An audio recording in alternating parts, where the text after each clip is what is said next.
Kevin, we've targeted your car in the paddock as being absolutely lovely, but we need to know a bit more about it. Yeah, I brought this car across from South Africa about 14 years ago. This is my ex-race car, and it's taken me a while to get it road legal, so fully compliant, and it's a pretty rare car.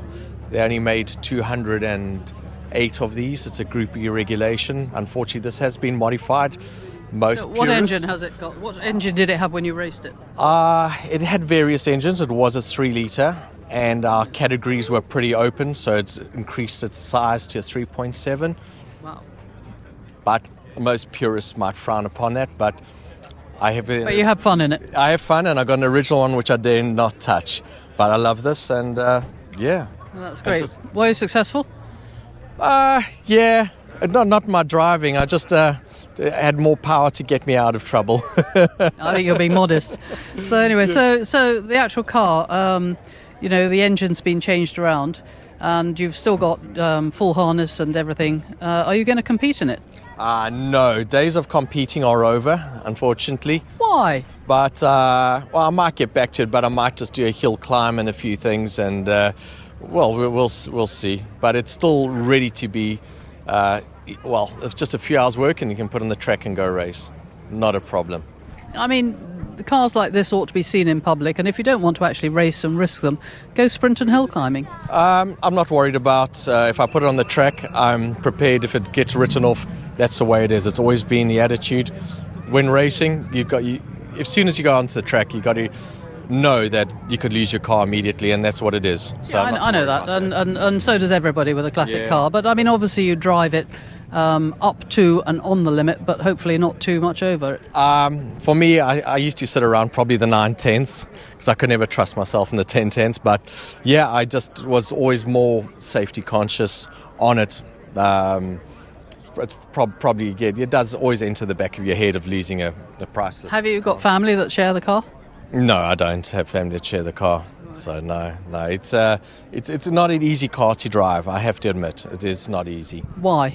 It's a driving position. The gear changes. It's very heavy clutch. But I have installed power steering on it. I had an accident a few years ago and tore my arm in the workshop. So the power steering's not original? Power steering is original on some other Alfas at the time, but I just added it in. It makes life so much easier with the very wide tyres. Yeah. And what's the gearbox like? You say it's stiff. Yep. No, it is a modified gearbox, and it's perfect. No issues. Everything perfect changes. It's just, as I said, very heavy clutch. Did you lighten the car to get it for racing or not? Yes, this car was totally stripped out originally, and then it was when I brought it back from South Africa to here. I've put in all the heating equipment. I've added in more sound deadening, more silencers, so it's all compliant and actually very comfortable to use on the road. What tracks did you race on in South Africa? I used cars, the Kyle Army, Swartkorps, Bekisa. History of Kyle Army. My dad was one of the original designers of Kyle Army. So yeah, I grew up with watching racing, but not actually competing from a young age. That wasn't my sport. Did you start karting or anything? I did do karting as well, but it was more a hobby. Just racing is just purely hobby, nothing too serious. Gentleman's racing. When you get into a corner, you don't dive bomb anyone else. We had a whole lot of like-minded people racing in our series. But if you take a car like this to classic events and you get to know the people you're driving with, it is possible. I mean, to drive close to and respectfully while still racing. It is. I actually seen it. A few of my friends here race, or where this car is kept in storage. My other friend races, and they have a lot of respect for each other on the track. But yeah, maybe.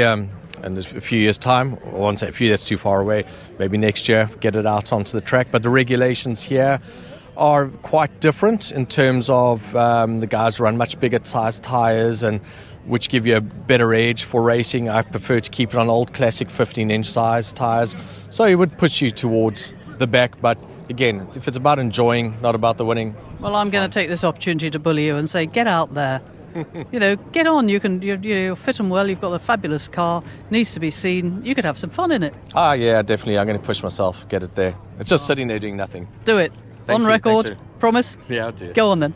Thanks a lot. Cheers.